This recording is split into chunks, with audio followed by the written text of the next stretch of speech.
Hey, what's up guys? My name is Paul Sajirkorn and welcome back to my channel. In this video, we're going to be taking a look at the book called David and Goliath, written by Malcolm Gladwell. I just recently finished this book, so we're just going to be doing a quick review of the content inside of this book. This book has been very inspirational to me in terms of shifting my perspectives in how I go about my life and how I approach my business. So without further ado, please like, share, and subscribe, and let's get on with our YouTube video.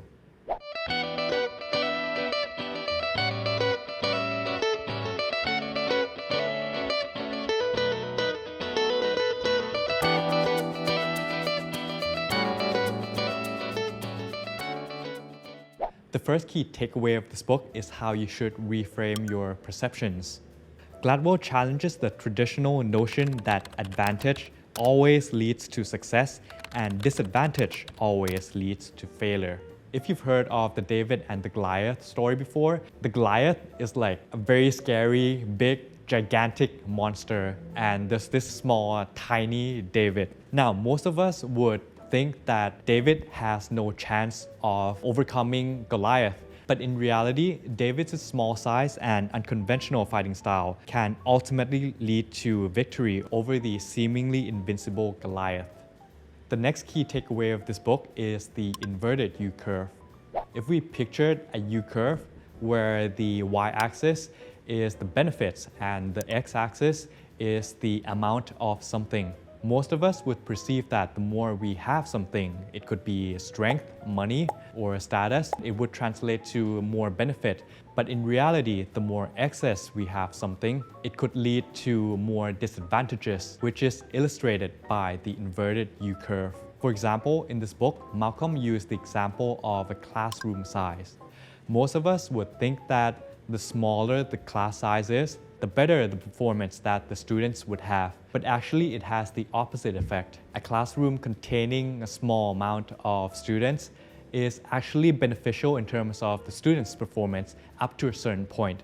But if the class size gets too small, then it would lead to a deteriorating performance. But on the other hand, if the classroom size gets too big, up to a certain point, it would hurt the performance of the students. Hence why we have the inverted U-curve, because an advantage is advantageous up to a certain point, but beyond that point, it becomes debilitating. The second key takeaway of this book is the power of desirable difficulties.